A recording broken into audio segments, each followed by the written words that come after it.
paling utamanya di muka bumi beramal 3. Di bumi ini kita melaksanakan amalan-amalan yang paling utama ada 3.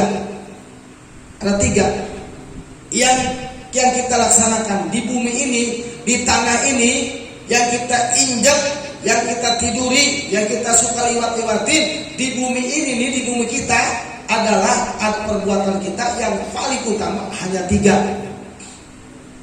Yang pertama adalah thalabul ilmi, mencari ilmu.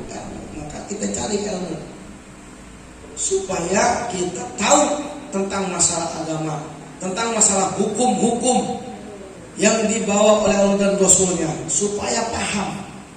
Carilah ilmu.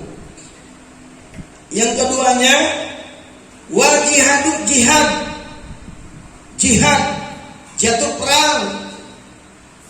Kalau sekarang kan nggak perang. Jihad apa? Jihad hawa nafsu, merangi hawa nafsu. Itulah hawa nafsu kita yang kira-kira tidak diridhoi oleh Allah Subhanahu wa taala, jangan kita laksanakan. Perangilah hawa nafsu seperti itu. Yang ketiganya adalah wal kasabu minal halal, usaha cari yang halal. Itulah yang paling hebat, yang paling utama di muka bumi itu. 3. Thalabul ilmi, mencari ilmu. Kita cari di mana saja supaya hati kita dekat kepada Allah. Yang keduanya adalah tadi jihad, memerangi hawa nafsu. Yang ketiganya wal kasabu minal halal, mencari kasab, usaha dapat yang halal. Itulah di muka bumi ini. Jadi itulah ibadah kita. Kalau kita ibadah kita ingin mendapatkan adalah pahala di hadapan Allah. Yang ketiganya punya ilmu. Yang keempatnya adalah kita minta sehat badan. Apalagi kita melaksanakan umroh, minta ke Allah Subhanahu wa ta'ala supaya diberikan kesehatan kita. Sebab adalah itu melalui fisik kita melaksanakan umroh itu melalui fisik. Coba kan kita tawaf 7 putaran. 7 putaran lumayan kan, 7 putaran. Nah, inilah tawaf 7 putaran. Putaran pertama mulainya kita dari Hajar Aswad. Di situ ada Hajar Aswad. Itu ya apa ya? Yang ada dulu ada kepala hijau kan? Ada lampu hijau di sini. Nah, itu mulai di situ. Kita muter ke arah kiri terus. Nah, setelah kita muter terus di rukun Yamani, kita ada cepat. Bacaan Rabbana atina fid dunya hasanah wa fil akhirati hasanah wa qina adzabannar ya aziz ya Ghaffar ya rabbal alamin. Itu di rukun Yamani. Setelah kita datang ke Hajar Aswad, niatlah kita bismillahi Allahu akbar. Subhanallah walhamdulillah wala ilaha illallah akbar wala haula wala quwata illa billahil aliyyil. Muter lagi terus sampai ke rukun Yamani. Begitu, sebab antara rukun Yamani dengan Hajar Aswad dikubur oleh malaikat. Antara rukun Yamani dengan Hajar Aswad dikubur oleh malaikat. 70.000 malaikat di situ. Ini ibaratnya kan ini Baitullah nih ya. Maaf ya. Ini persegi 4 di Baitullah nih. Ya. Nah di sini rukun Yamani Hajar Aswad nih. Sini rukun Yamani Hajar Aswad. Di sini Hijr Ismail, di pancuran emas. Semuter. Nah, kita di sini di rukun Yamani, di sini ada cepat. Rabbana atina fid dunya hasanah wa qina adzabannar. Doanya seperti itulah. Nah, disitulah itu namanya kita melaksanakan tawaf rukun umrah yang kedua. Nah, di Mekah ada makom ijabah. Ada 15 makom ijabah.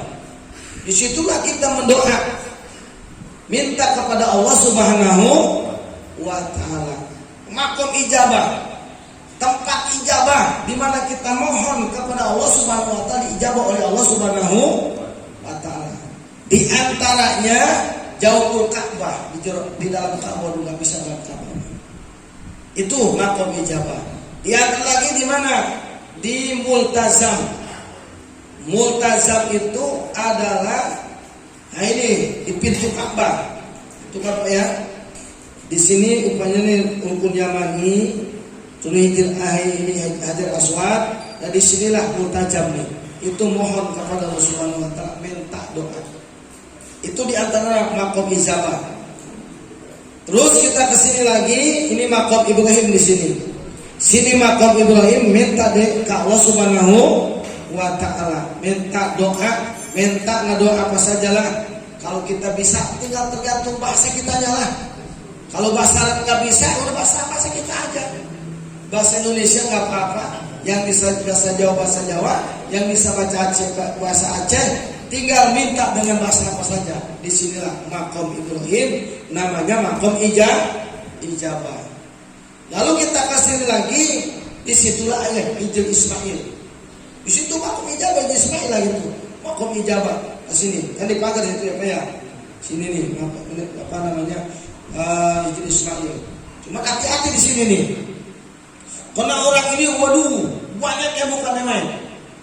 Tapi kalau kita melaksanakan sholat nggak mau injak itu orang Arab tuh. Biarpun artinya banyak orang, tapi kalau kita lagi sholat dia nggak mau. Sangat menghormati lah pada orang-orang yang sholat di Hijr Ismail. Padahal itu luar biasa kan. Waduh luar biasa ininya. Macetnya.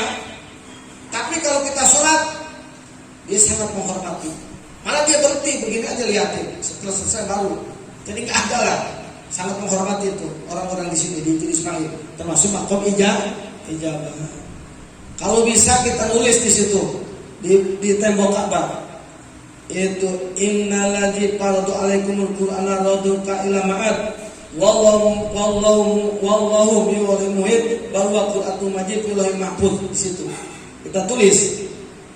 Ini tuh ditulis sama aja gini sama tangan kita gitu. Jangan pakai pulpen, jangan pakai tinta-tinta lain. Tulis sama tangan kita aja gini. Itu tuh. Innalladzi farada 'alaikumul qur'ana raduka ila ma'ad. Wallahu biwali muhit bahwa Qur'anul Majid fil lauhil mahfuz. Tulisan ini aja tangan begitu. Tidak ada jangan pakai pulpen, tangan kita begini. Inna farada tadi mana? Innalladzi farada 'alaikumul qur'ana raduka ila ma'ad. Itu apa hikmahnya? Kalau kita bisa nulis di situ, insya Allah kita bisa balik ke situ lagi insya Allah. Kapan waktunya atau di mana saja, kapan waktunya kita insya Allah dapat bisa kembali lagi ke situ. Bisa kembali lagi kalau kita bisa melaksanakan nulis dengan tangan. Innalladzi farada 'alaikumul qur'ana raduka ila ma'ad. Wallahu biwali muhit bahwa Qur'anul Majid fil lauhil mahfuz. Insya Allah ditulis dipanggal di dinding di pagar Baitullah itu. Innalladzi farada 'alaikumul qur'ana raduka ila ma'ad. Wallahu biwali muhit bahwa Qur'anul Majid fil lauhil mahfuz. Insyaallah bakal dinasibkan lagi, bakal balik lagi ke situ. Eta kalimat itu tuh. Innalladzi farada 'alaikumul qur'ana raduka ila ma'ad. Itu kalau kita sudah dekat di Hijr Ismail, udah masuk ke Hijr Ismail. Terus makanya banyak orang-orang Arab suka pada tangannya begini aja nih. Ya banyak itu orang Arab itu. Tahu nulisan itu siapa kalau nggak tahu juga. Tapi yang jelas itulah kalimat ayat itu. Ayat itu innalladzi farada 'alaikumul qur'ana raduka ila ma'ad.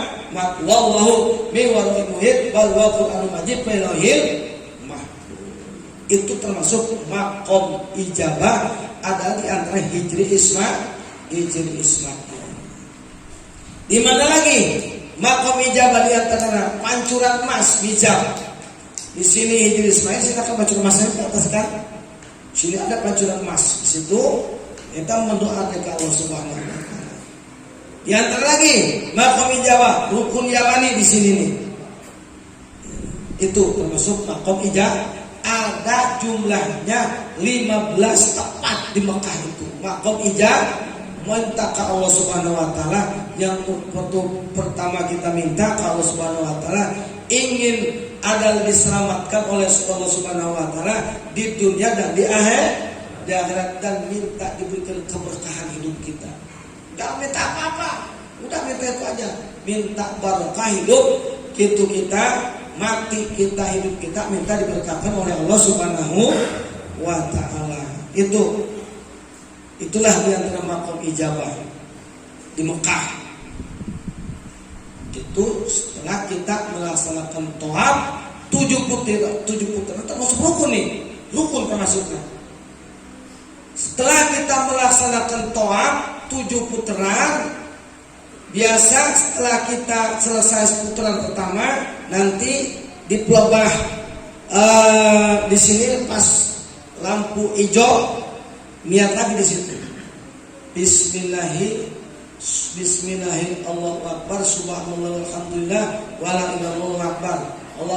Allahumma imanan bika, ya Allahumma imanan bika wa rasulika. Terus kesana ada di bangsinya itu doanya itu. Terus putar lagi sampai 7 putaran seperti tadi di awal. Setelah selesai kita melaksanakan tawaf, baru kita rukun umroh. Yang ketiga adalah melaksanakan sa'i. Ke bawah laksanakan turunnya adalah yang pertama di Gunung Sofa, naik terus kita ke Marwah. Sofa Marwah. Di Sofa ke Marwah itu sekali. Ke Marwah ke Sofa dihitung 2 kali, berarti berapa kali? 7 balik. Itu namanya Gunung Sofa wal Marwah. Terus gitu. Ada di sana nanti. Tidak digambarkan setelah kita di sana sudah tergambar nanti, sudah melaksanakan begitu.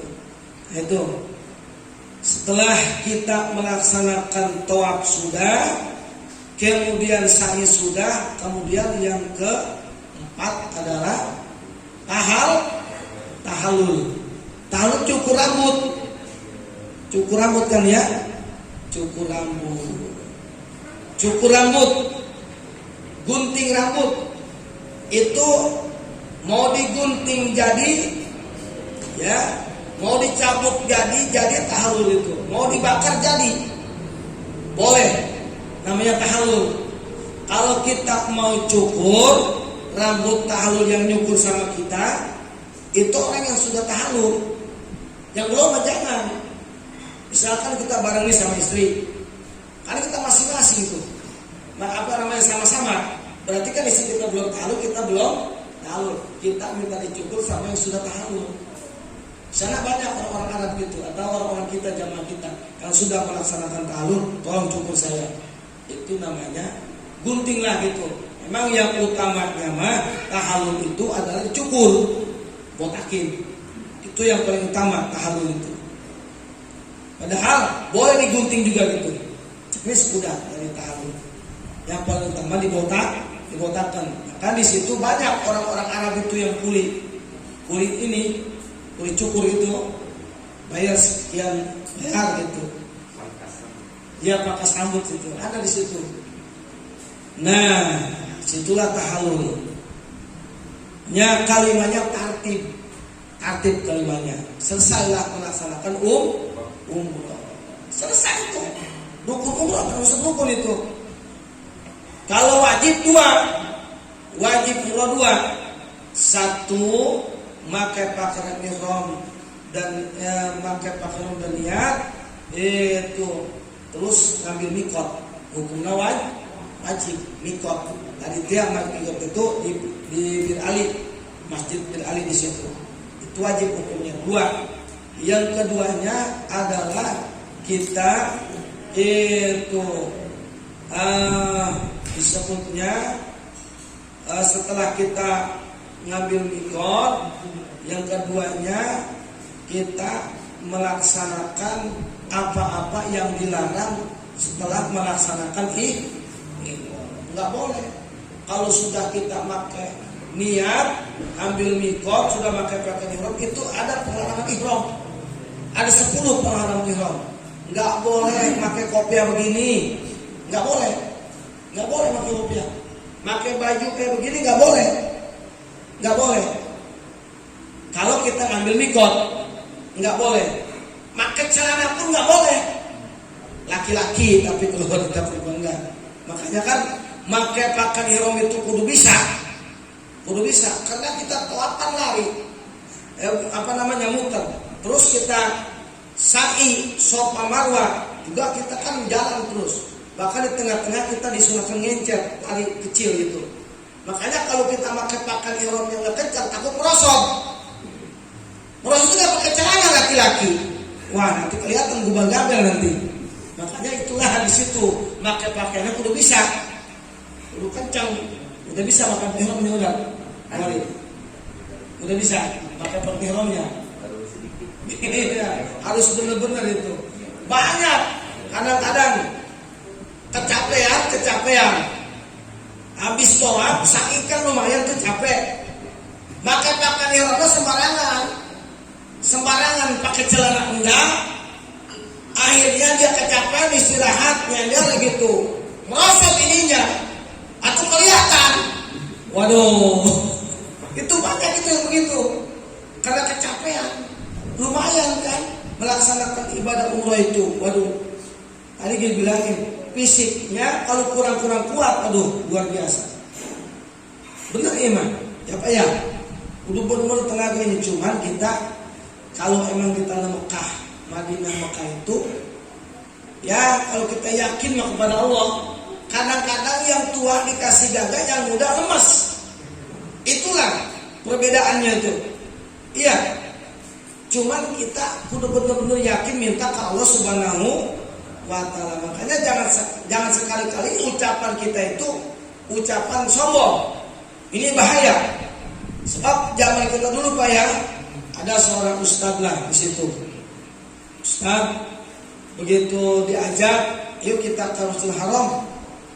Setelah tawaf, kita ini dah sana baca-baca apa kek. Udahlah, situ aja ke sana. Saya mah kurang sehat. Jawabannya, saya mah kurang sehat. Dia bilang gitu. Asal diajak ke Masjidil Haram, saya mah kurang sehat. Benar kurang sehat terus dia. Sampai kurang sehat aja, karena bahasanya kurang. Itu jangan, hati-hati bahasa-bahasa begitu. Janganlah kita bahasa-bahasa itu yang kira-kira tidak pantas jangan diucapkan di sana. Itu dibuktikan oleh Allah Subhanahu wa Ta'ala. Itulah kadang-kadang kita makan, waduh enak amat dimakan. Itu kadang-kadang dikasih enak aja makan. Pokoknya kita makan di situ, mau yang gimana udah enak aja lah gitu. Hati kita jangan, ini makan gak enak amat, jangan. Itu kadang-kadang dikasih wah enak aja itu, padahal enak makanan, tapi nggak dikasih enak kita. Itu dari bahasa kita juga. Itulah di Mekah, luar biasa. Banyak yang dibuktikan oleh Allah Subhanahu